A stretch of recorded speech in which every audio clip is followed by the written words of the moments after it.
There's a collective voice crying out in the wilderness, crying out against social inequities and racial discrimination.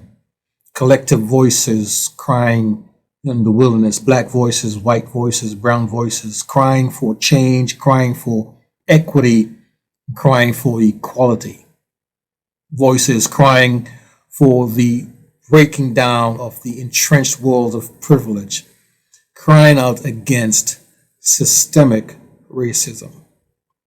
Now, there's a phrase that has been bandied about almost recklessly in the last few weeks or so. Systemic racism. Undoubtedly, one would have to be tone deaf and blind to not acknowledge that there is, in fact, systemic racism. But I need us to all of us, to all step back, all of us, black, brown, white, all of us need to step back for a moment and examine this notion, this concept of systemic racism. What exactly is systemic racism? What system are we envisioning as we talk about systemic racism? What system is the premise for this notion of systemic racism? Is it one system? Is it a conglomeration of several systems? Are there subsets to the system? I mean, there's a lot to unpack in this notion of systemic racism. If there is a multiplicity, a conglomeration of subsets that make up this system, is there a common thread, a common denominator that ties them all together, that runs through all of these systems? There's a lot to unpack. Am I, even though a presumed victim of the system, am I propping up the system? Am I unintentionally, inadvertently, unknowingly propping up, supporting, perpetuating the very system that is victimizing me? To our white brothers and sisters, even if, and I know you have black friends, but even with black friends, are you propping up the system unintentionally and unknowingly? See, there's a lot that needs to be unpacked when we talk about the notion of systemic racism. So yeah, let's cry out, raise our collective voices and cry out against systemic racism, but we ought to know exactly what we're crying out against when we target the vociferousness of our voices against systemic racism. What is it? What is it not? In medicine, and I'm not a medical doctor, and I don't play one on TV, but in medicine they say that systemic refers to a disease or condition that affects the entire body, or at least a multiplicity or multiple major organ systems. As systemic. Systemic is something that affects the entire organization or the entire body. Now this is not to be confused with systematic. Systematic, on the other hand, is something that is carried out or executed intentionally, step by step, methodically, premeditated plan for execution. That's systematic. And the sad truth is that America is guilty of both systemic and systematic racism. Systemic racism, systematically executed. And so as we raise our collective voices and cry out in the wilderness against systemic racism, let's not forget systematic racism. So systemic racism and systematic racism, different concepts, but both evil and deadly in their impact, detrimental and deadly in their impact. But let's talk about systemic racism. Last couple of weeks, I saw on one of the news networks the Attorney General Bill Barr defending the position that while there is racism in America, that there is no systemic racism. But I don't think that the law enforcement system is systemically racist. I understand. This must have been a talking point from the White House, because shortly thereafter, there were several White House spokespeople, officials, echoing the same sentiment. Yet He believes most of our police officers are good, hardworking people, and there's a lot of evidence of that, and he has great faith in our police department. I do not think that we have a systemic racism problem with law enforcement officers across this country. Do I acknowledge that there are some law enforcement officers that abuse their job? Yes. But I don't believe nowadays we have systemic racism. We do have some bad apples in the police department, and that can be changed. People sometimes point out, and correctly so, that not all cops are bad, and that there's just a few bad apples that make the entire law enforcement system look bad, look racist. So their premise is that not all cops are bad, so the system is good, just a few bad apples. That's their premise. But is that valid? Is that a valid premise to say that there is no systemic racism? Could it be that because the system produces one bad apple after another, that maybe something is defective with the system? I mean, shouldn't we just pause and examine the hypothesis that bad apples are a product of a bad system? We all know that old cliche that says the apple doesn't fall far from the tree. Also, we need to examine, with the law enforcement criminal activities that have been highlighted in the George Floyd situation, we have become tunnel vision on the law enforcement system. But is racism just as rampant and deadly in other systems within the overall system? And so while we focus on law enforcement systems and legislation and policies designed to fix and eradicate systemic racism in the law enforcement system, let's not forget that the system is not just one system, but it's a conglomeration of several systems: education system, health system, social system, and the list goes on. And so we need to make sure that we zero in on systemic racism with full knowledge of what it is that we're crying out against, and when we talk about systemic racism. So there has been a flurry of legislation and policy changes designed to change the system, to root out systemic racism. Now I got to be brutally honest with you here about this flurry of policy changes and legislative actions.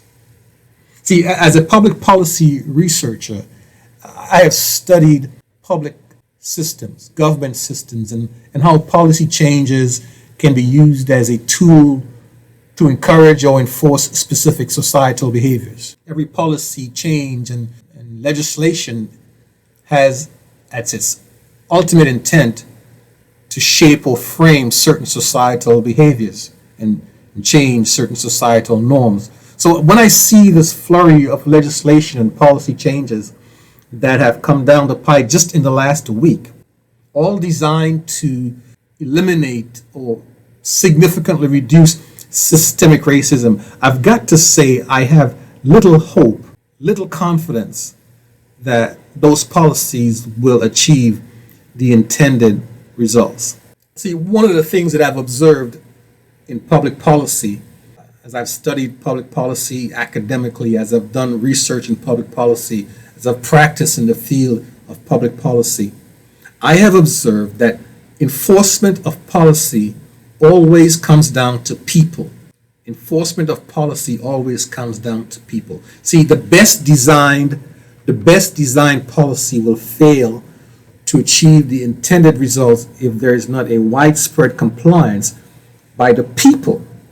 If people continue to use the same lens that they have been indoctrinated with, the same worldview, the same perspective that sees one race as better than another, that sees certain unalienable human rights as property of a privileged few, if people continue to view the world through those lenses, then no policy, no legislation will make the slightest dent in systemic racism.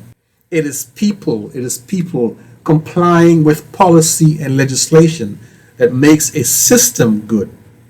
And vice versa, it is people not complying with rules, laws, and regulations that can make a system a racist system, that can create systemic racism.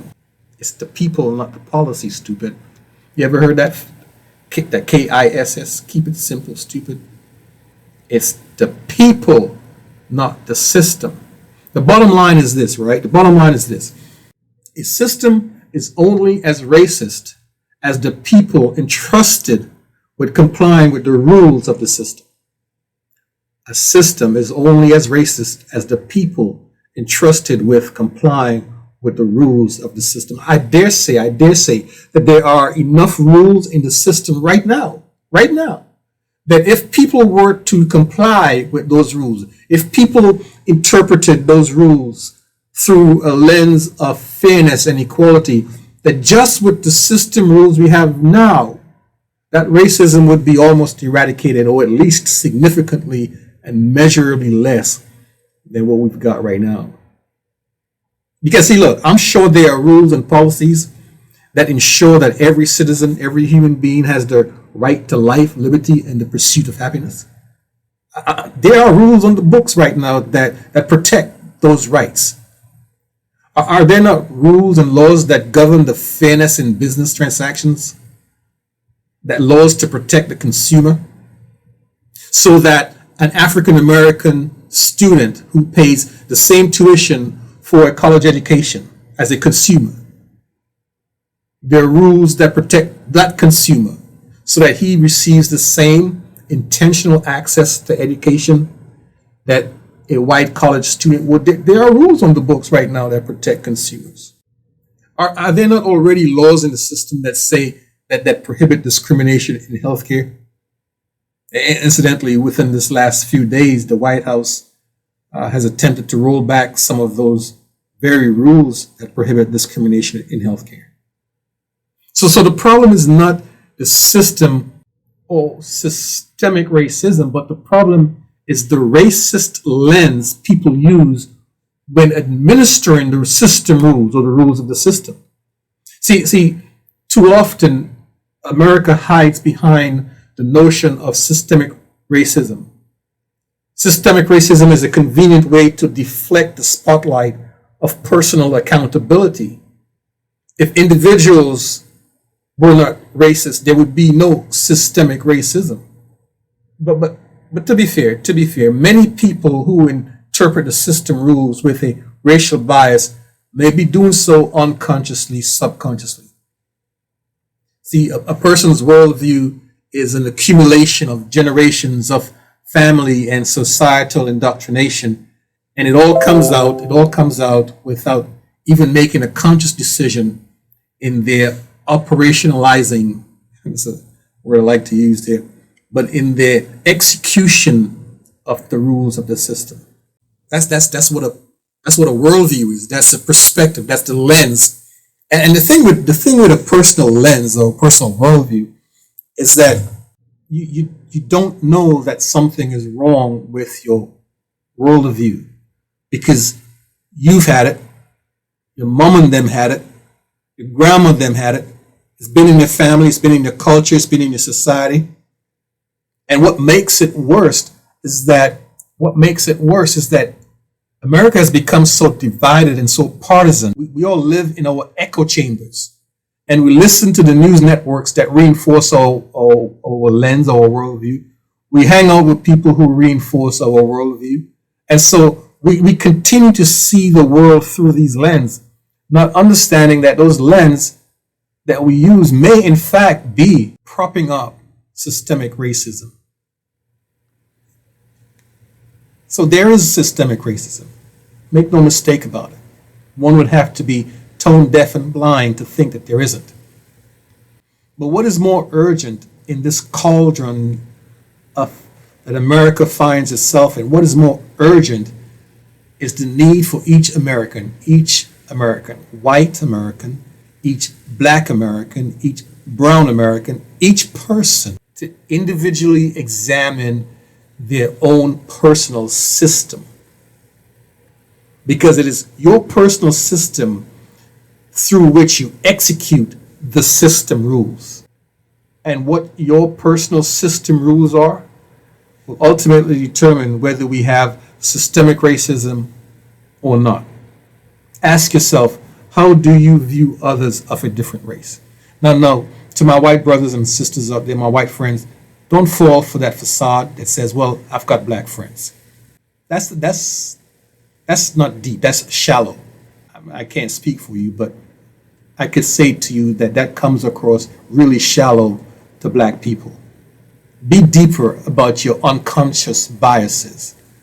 Like for example, do you expect the same level of excellence from your black friends as you do your white friends? Now, assuming they're comparably qualified. Say you got a black friend who went to college and a white friend who went to college. They have the same number of years of experience in the job. Do you expect the same level of excellence? Are you more forgiving of mistakes that your black friends make than you are of your white friends who make the same mistake? Because somehow or the other, unconsciously, you don't expect better from your black friends. And sometimes even with good intent, you offer help to your black friends in a situation that you probably would not offer help to a white friend. Well, why would you do that? What assumptions are you making about that black friend that you did not make about that white friend? So these are your personal systems. This is systemic racism, albeit unconsciously, maybe unknowingly, but these are the systemic racist behaviors and questions that we need to be challenging within ourselves. As a black person, could I be actually supporting, propping up systemic racism by the choices and my behavior? When I get a promotion on the job or I've been selected to be on the board of directors as a black person, do I intentionally, premeditatively commit to excellence so that the myth of black inferiority is not perpetuated? When I go to a black business to make a purchase, that's a good thing. But do I expect to get a discount because, man, we all black? See, that's perpetuating the myth of black inferiority. Well, when I say stuff like, man, I'm never going to use another black mechanic because that last black mechanic messed up my car. Would you have said that if it was a white mechanic who messed up your car? Would you have said, I'm never going to use another white mechanic? See, that is propping up the system, right? That is propping up the system of systemic racism. While we cry out aloud, and we ought to cry out to America, make a path straight, renegotiate a better racial and socioeconomic deal with your minority citizens. Cry out with every fiber of our being. We need to cry out against systemic racism. But we need to check our personal systems, because only through personal systemic racism can systemic racism thrive.